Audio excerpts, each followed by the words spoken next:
And so, we put that idea together, and then we were putting the tracks down for the news channel, which used to be News 24. And then right at the end of the afternoon, they said, "Oh, we need this one more thing. We just need this like minute countdown that we're going to use at the top of the hour, which we use as a sort of device to get us back to zero again. So if they're underrunning, they can play a minute's worth, and if they're overrunning, they can play 5 seconds or whatever. So it's a thing to always get back to the top of the hour, you know."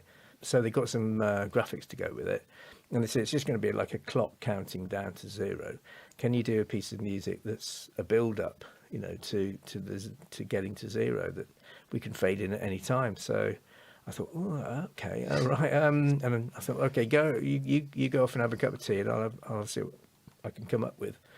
And so I just literally put a groove down like this on a loop of the sort of electronic samples going on, and then built up a series of chords that take you right up to the top of the hour, but everything works under that one single note of the pick. So the pick stays the same, but the chords build up underneath it, you know, which is always a really nice effect.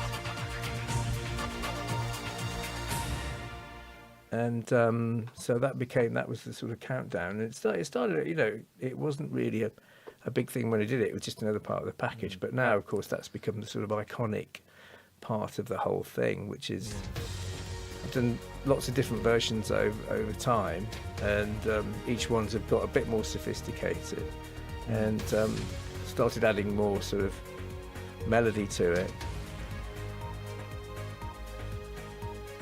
So it's the same chords as the very original, but just arranged and produced over the years. Yeah, I was going to mention, because of course it has evolved over the years. How often are you kind of called back to progress it? I think we've done it, I think it's about 5 times, I think, over the years, maybe, or even more possibly.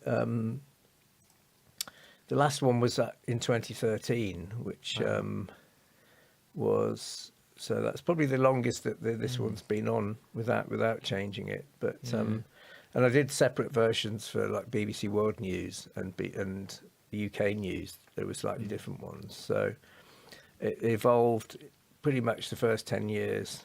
You know, there were quite a few different variations. And then we got to 2013, and they had a really big rebrand of everything then. Then pretty much that's the one that stuck from then on.